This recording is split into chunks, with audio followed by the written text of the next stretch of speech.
Chapter 4. How he caused Isegrim to be beaten by the Carmelite monks of Tyron. The abbey of the Carmelite monks meant riches.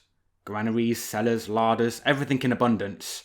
That was why Isegrim the wolf wandered that way so willingly and so often, and why our Reynard was not surprised to find himself face to face with him. Out from Rufus's eels had gone quickly towards the ditches in the meadows, and Reynard was pleased.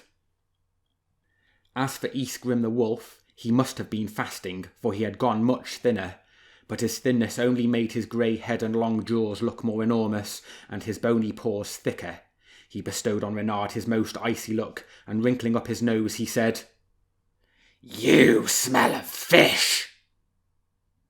"That's quite true, uncle. Eels." "Eels!" cried the wolf.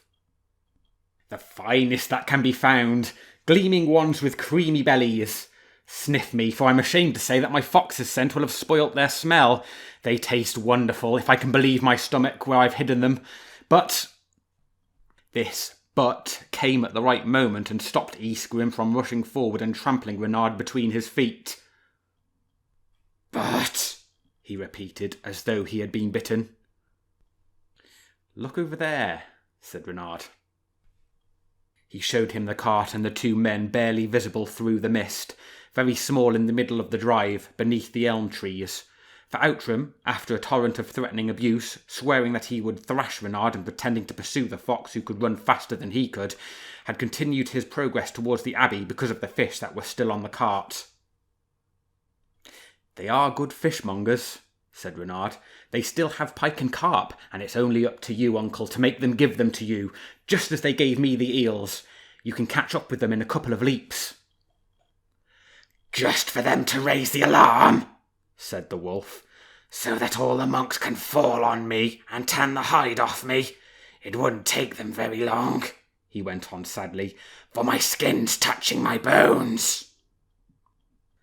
"Oh," said Reynard, "if only you would trust me." Isegrim looked at him sideways and growled into his fur. "As I did over the hams, I suppose." "What hams?" said Reynard. "Constant de Noir's ham?"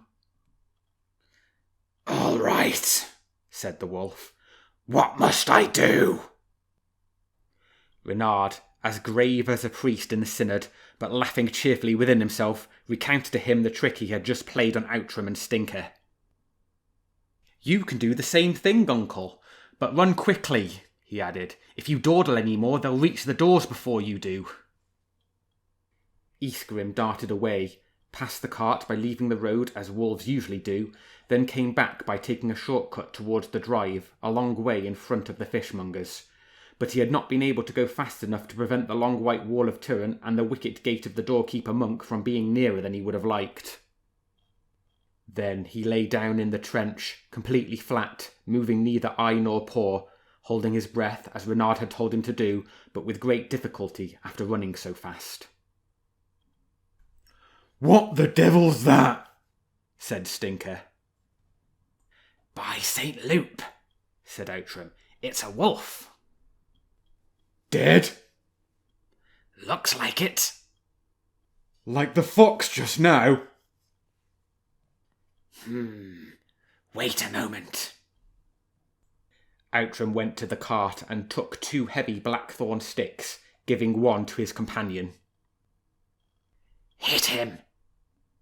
"After you, Outram." "Shall we do it together?" "If you prefer." They went closer, raising their sticks, which shook in their hands. Isegrim remained stock still, but sweat began to ooze out of his fur. Wait, said Rufus. "Did he move?" "Did you see him?" "No. The horse." "The horse?" "He's shuddering." "Wait, I tell you, Stinker." Outram went back to the cart, and this time he took an iron bar. He rolled up his sleeves and spat in his hands. The fear which stung the old horse made him smell like a hunted kid. The strong odour upset the wolf, and long trickles of saliva ran out of his mouth. "One," announced Outram Rufus. He lifted the heavy bar and leant over backwards. 2. No, it was not yet the moment. His arms fell down limply. He winked and whispered to Stinker. Run to the wicket gate and tell the doorkeeper. If this big bristly thing moves, he must ring the bell and declare war. He spat on his hands again and brandished his cudgel, and this time, 1, 2, 3, he hit him. Isegrim's ribs cracked beneath the blow and his breath was blown out of his body. And again, as hard as he could, Outram hit him, again and again, and as he hit him he shouted, "The bell! The bell! After him, it's the wolf! You rogue, thinking you could take me in as Reynard the fox did. After him, monks! The wolf! The wolf!"